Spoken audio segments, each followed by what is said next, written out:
Well, hello everyone. Welcome to another edition of Man Without Oil. I'm Tracy Kay from Titus Tools. Hope everybody's staying safe and keeping out of the cold now that the weather is starting to cool down a little more. Thank God for fossil fuels, of course. And just making sure everybody's staying safe and hope you're all doing well through all of this, such a time as this. Just want to welcome you to another edition of Man Without Oil. And today we're going to talk about something quite interesting that has been all over the Facebook and all over the news. And that is about these little things right here, batteries. As you can see, I've got a couple of different examples here of all types and shapes and sizes. Batteries come really tiny as well. And we've just been hearing a lot of news out there about the electronic or the electric car. So today's topic is called the Electric Bunny. Does he really keep going and going and going? Well, let's follow the battery trail, because we all know that the cars are existing of mainly a battery that is generating all of this energy to drive these cars around. And there's some quite interesting things that most people don't know about the carbon emissions footprint that everybody is saying is out there on these electric cars. And I just want to give you some knowledge that I've obtained through the last little while of exactly what these electric cars are consisting of. And we're going to break it down here with my little chart that I did some drawings of here today. But of all things, we got to understand where these batteries are coming from, where they're made, and how they are charged. And then really dissecting that down for a few moments on Man Without Oil today to find out if there is really a great carbon emissions thing going on there. Of course, we know these electric cars are just taking over the stock markets, billions of dollars being invested in it.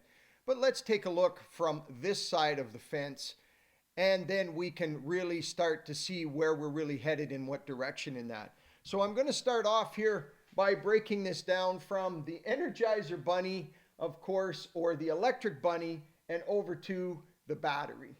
Now, as we all know, batteries consist of a lot of things such as copper, and the two greatest things that they're made out of, or the two largest things they're made out of, is lithium and cobalt.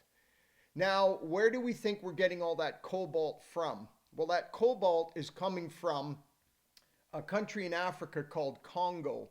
And Congo is making about 2/3 of the world's cobalt right now.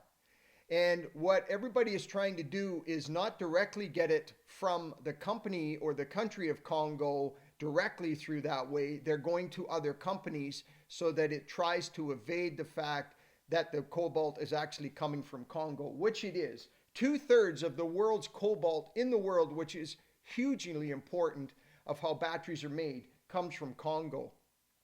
And at least we know of right now that 100,000 people by hand are taking and harvesting that out of the Congo right now for the cobalt for batteries. That's 2/3 of the world's cobalt supplies. We also know that lithium is another very important part, and we hear that more than we do cobalt, but lithium is another very important part of the battery making up of that. So we have to start looking down through here to see what the people are actually doing to make these batteries. And the green energy starts to kind of get taken away from the efficiencies of how these batteries are made.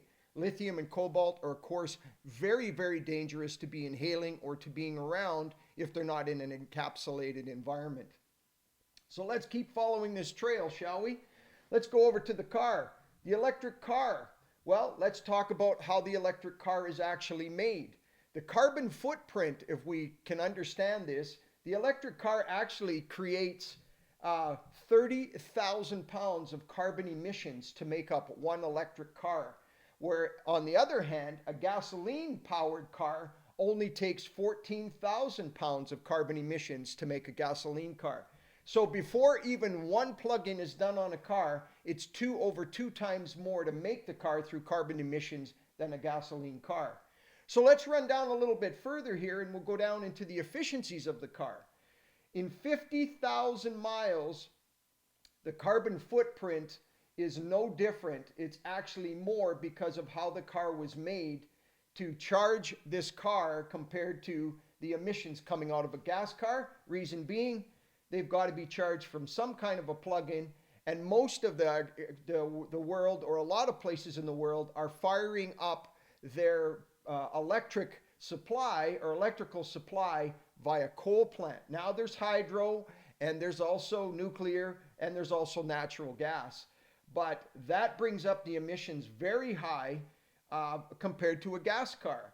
And then when you start looking at 90,000 miles, you're actually looking at only about 24% less emissions than a car being on the road, even after 90,000 miles, with an electric car that says there's no carbon footprint on it. So we've really broken down this trail that you can see of where this is headed. So all paths are going to lead back somewhere that we're going to need fossil fuels to charge this electric car. We're going to need millions and millions of electrical outlets across the countries to be able to accommodate these electric cars. So I'm just giving you a little bit of shedding of the light here of exactly where all of these electric cars are going, in my opinion, right now. If you look at an electric vehicle battery, it's 1,000 pounds of battery that are in some of these cars. That's going to take 500,000 pounds of raw material to actually make one of those batteries. So that's a lot of moving around. That's a lot of stuff being moved around, which is probably going to be moved around by hand, but also by fossil fuel powered equipment. In the UK, as one example, they were talking about replacing all the cars just in the UK, which would be Europe and the United Kingdom, all through there. It would take twice the cobalt, 3/4 of the lithium made right now, and half of all the copper made in the entire world just to replace the cars that are in the United Kingdom. So as you start to see, some of these statistics are really interesting of how these electric vehicles are being made and saying that they're so carbon footprinted, but it takes massive amounts of labor, massive amounts of emissions just to get the car on the road before you even plug it in one time. Not counting the amount of times that you're going to be lost on lost downtime charging these electric vehicles throughout the life of the vehicle. And also the batteries being able to take those charges over and over and over again. And we know already that cell phones, the batteries just don't continue to last a long, long time. Now let's talk for a few more seconds about disposal of these batteries. As you can see here, they're commenting that 1 million electric vehicle cars is the batteries that are in them are eventually going to fade, and they're not going to be able to be used anymore. That's going to create 250,000 pounds of wasted batteries. So when you start to look at the waste management of these batteries, the only true thing that we're going to be able to have to do is to start recycling them somewhere and somehow on these batteries. So folks, there's just a little bit of light shed on the electric vehicles, the electric bunny that says, can he keep going and going and going and going? Well, we followed the battery trail, and to be honest with you, I would be challenged to say that this is going to be sustainable for a long time. We'd really have to dig in on being able to find better sources for energizing these batteries and being able to dispose of them. So folks, that's a little bit about the battery world and the electric bunny. If you like what you see, just follow us along at Titus Tools, and we'd like to have your comments on any of my postings. Just like us on Facebook, and remember this always: without fossil fuels and man without oil, this is what he'd look like. Bye for now.